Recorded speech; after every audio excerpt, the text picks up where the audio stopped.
تو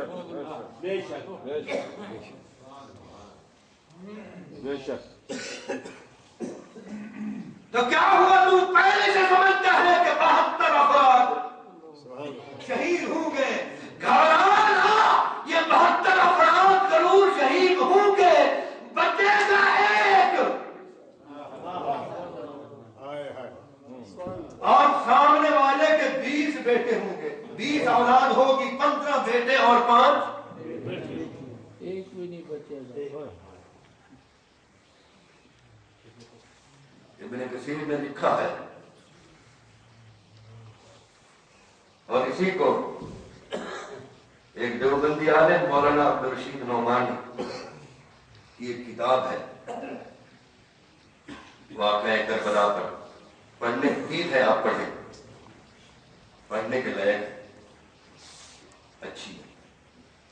انہوں نے بھی لکھا ہے 15 لڑکے 5 لیکن ایک بھی باقی، اور جو ایک بچا اس کے بعد جس کو خلافت دی گئی، نام نہاد خلافت، اس نے منہ کالا کر دیا۔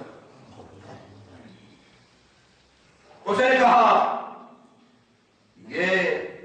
یہ بوجھ مجھ پر مت ڈالو، اس منصب کے لائق نہ میرا دادا تھا نہ میرا باپ تھا۔ افسوس نہیں مانا، اور چند دن زندہ رہ کر فرمایا محبوب قربانی دی ابراہیم نے، ہم نے بچا لیا، قربانی دی عبد المطلب نے اور عبداللہ نے رضی اللہ تعالیٰ عنہما، ہم نے بچا دیا۔ آپ کو میدان مباہلہ میں نے پیش کیا اور دشمنوں کو بھگا دیا۔ اب میرے محبوب، ہر نبی نے اپنے اپنے وقت پر قربانی دی ہے، تیری قربانی کا وقت آ گیا۔ کس کی؟ تیری، حضور کے بارے میں بات کر رہا ہوں۔ اب تیری قربانی کا وقت آ گیا ہے، آ میدان میں۔ حسین منی وانا من الحسین کی شان والا، حسین مجھ سے اور میں حسین سے، یعنی حسین کی مجھ سے جان ظاہر ہوئی اور میری حسین سے شان ظاہر ہوئی۔ اب تو آ، یہ تیرا رخت نگر اپنے ہاتھوں سے علی اکبر کو سوار کر کے پیش کرے گا، تو آ کر نظارہ کر۔ علی اصغر کی شہادت پیش کی جائے گی، آپ میدان میں آئے اور خود دیکھیں، اس لیے کہ شہادت بر وجود خود خون دوستاں خود۔ میں اپنے وجود پر دوستوں کا خون چاہتا ہوں، یہ خون، یہ تیری قربانی ہے، خود میدان میں آ۔ ارے میاں، میں مبالغہ نہیں کر رہا، میں ذاتوں کی طرح اپنی طرف سے نہیں کہہ رہا، مشکات سے اٹھا کر دیکھو، حضور اس میدان میں تشریف لے گئے تھے اور ہر ایک شہید کو آپ نے دیکھا، یہاں تک کہ جس مقام پر جو شہید گرا اس مقام کی مٹی حضور سارا دن اٹھاتے رہے، اس میدان میں موجود رہے، یہاں تک کہ ریش اقدس غبار آلود ہو۔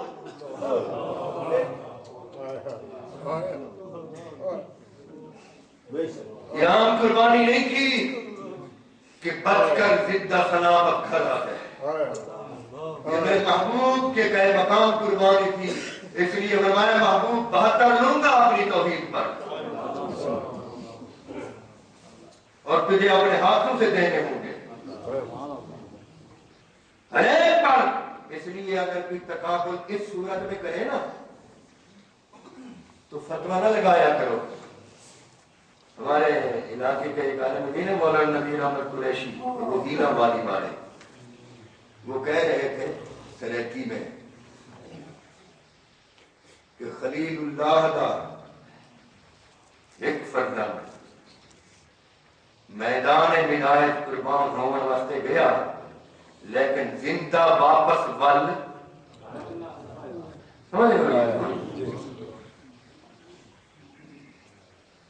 غریب ہو، سادہ ہو، رنگین ہے داستان کرم، نہایت اس کی حسین۔ علامہ یہی فرما رہے ہیں کہ حسین کی قربانی کا جب ذکر کیا کرو تو پچھلی قربانی کو ملایا کرو۔ نہایت اس کی حسین ابتدا ہے، یہ ساری قربانی کو ملایا کرو، تب تمہیں اس قربانی کی عظمت سمجھ آئے گی۔ اور جب ان باعظمت ہستیوں کے مقابلے میں یہ کھڑا ہوگا امام ہے، جب ان پر عظمت ہستیوں کے ان بابا آبا و اجداد کی سب میں یہ کھڑا ہوگا، سمجھ گئے؟ ایک طرف جب ان انعام یافتہ ہستیوں کی سب میں کھڑا ہوگا تو دوسری طرف فرعون، نمرود اور یزید بھی ہو، یاد رکھو، زبردستی نہ کیا کرو، دلائل سے بات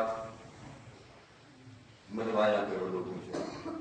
کر رہا تھا محبوب، وہ مقرر فرماتے ہیں خلیل اللہ دا چیندا جاگدا پل لایا، مگر رسول اللہ دا فرزند ایک نہیں 72 دکمبا سبا کرا کے واپس بل نہ۔ کیوں؟ یہ بھی آپ کو معلوم ہونا چاہیے، ابن کثیر نے لکھا ہے، میں تو اس شعر کو بھی پسند نہیں کرتا، جس کو دھوکے سے کوفہ بلایا گیا۔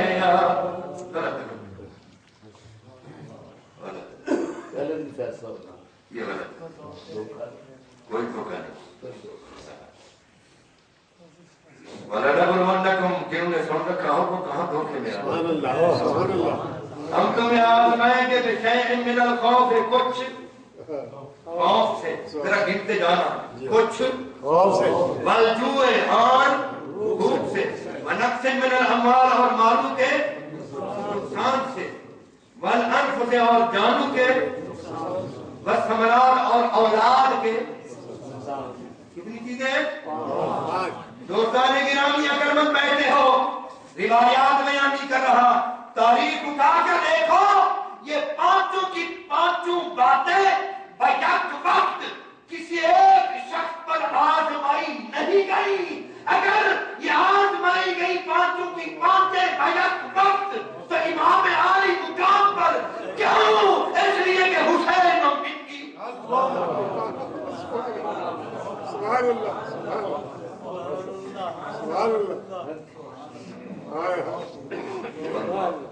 سبحان اللہ، دیکھ لو، ہر کسی کا واپس ایوب علیہ السلام کا مار لیا گیا تھا لیکن واپس آ گیا۔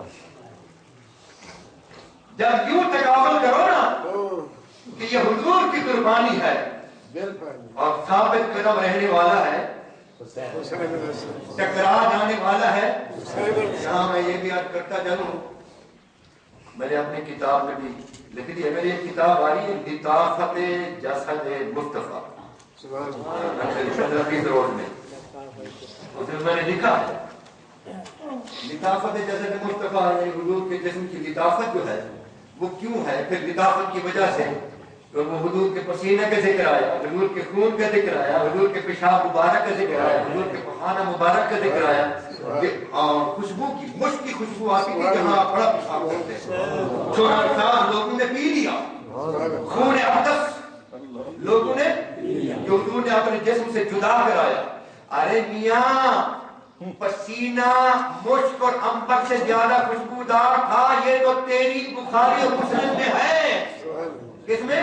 تو جب کسی جسم کا پسینہ ایسی کتب احادیث سے ثابت ہو جائے کہ مشک و عنبر سے بھی وہ زیادہ خوشبودار، تو پھر اس جسم سے نکلنے والی کسی دوسری چیز کے ثابت کرنے کی ضرورت ہے؟ عقل والے ہو،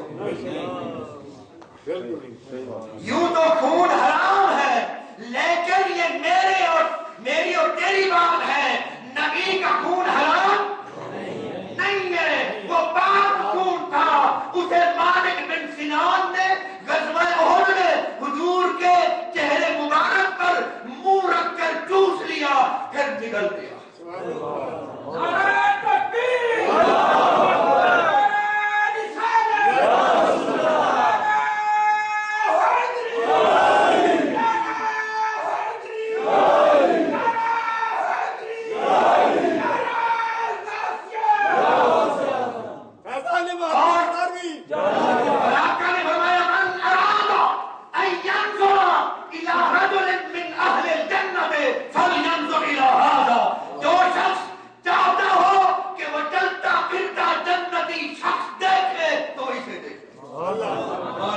گران کو دیکھ لے.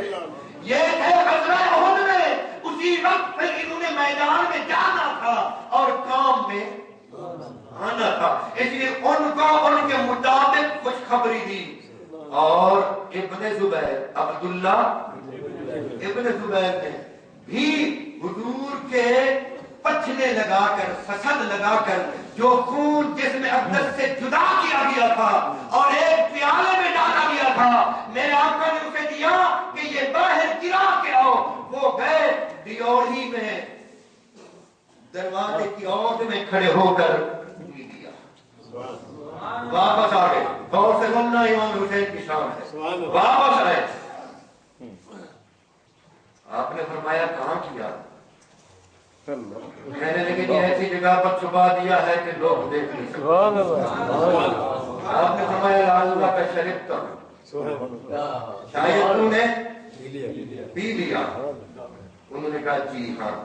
فرمایا تجھے لوگوں سے اور لوگوں کو تجھ سے تکلیف پہنچی.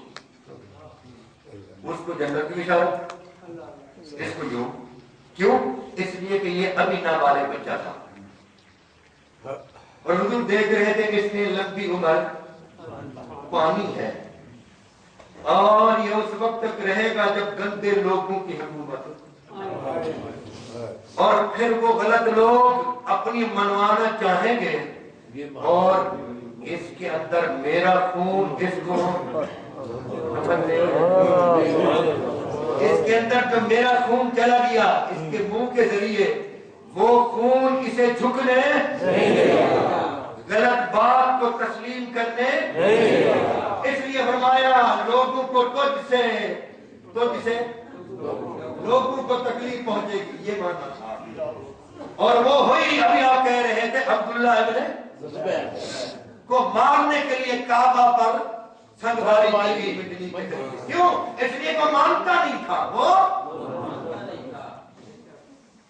جو ایک پیالے کے ذریعے جب گھونڈ پی لے وہ تو ڈٹ گئے, اور جس کو کہا جائے کہ حسین مجھ سے اور میں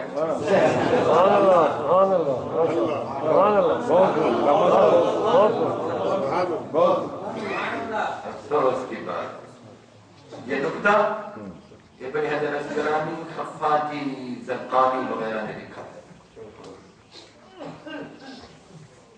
بات کر رہا تھا محبوب جس کو تو نے کہا تھا حسین منی وانا من الحسین, ہم نے اسے میدان میں پہنچا دیا ہے. اب تو ہماری توحید کی خاطر خود نگرانی کر.